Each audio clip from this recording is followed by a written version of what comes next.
des remarques encore très présentes à l'esprit de Michel Larocque. Mardi 30 mai, la comédienne s'était penchée sur sa vie privée lors de son récent passage dans le podcast Les Petites Graines de Covivre Radio. Questionnée sur les conseils qu'elle donne régulièrement à sa fille, Oriane Deschamps, née de sa précédente relation avec Dominique Deschamps, cette dernière en a profité pour partager quelques souvenirs de sa propre jeunesse. D'après ses confidences, Michel Larocque a toujours fait en sorte d'écouter sa fille afin que cette dernière gagne plus confiance en elle. Une éducation qui diffère totalement de celle qu'elle a reçue. Mon père, il voulait que je sois très forte mais du coup, il était très exigeant avec moi. Et ça m'avait un peu enlevé confiance en moi.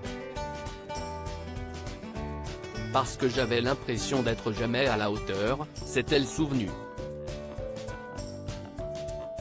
Si son père lui mettait autant de pression par amour, c'était surtout pour la préparer aux aléas de la vie et la rendre ainsi plus forte. Alors là pour le coup il a réussi parce que je suis assez forte, a-t-elle ensuite concédé.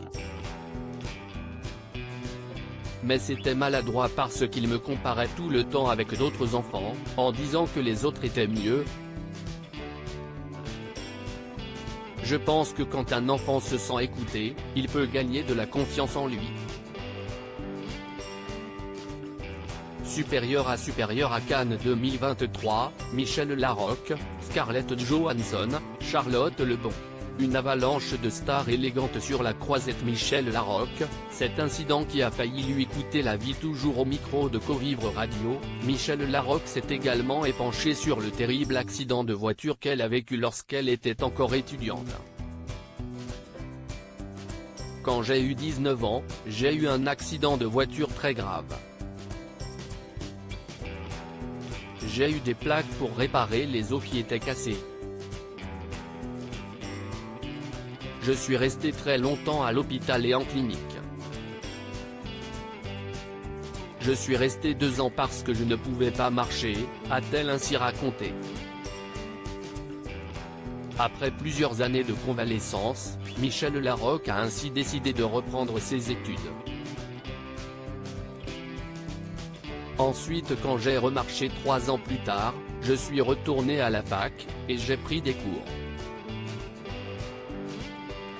Ensuite, je suis allé prendre des cours aux États-Unis et j'ai commencé ma carrière en 1985. J'avais 25 ans. C'est là où j'ai commencé à faire du café-théâtre, a-t-elle ajouté. Avant de conclure, ça a très bien marché tout de suite et je n'ai jamais arrêté de travailler depuis. C'était vraiment ce que je devais faire. C'était ma place. Crédit photo, Rachid Bellac.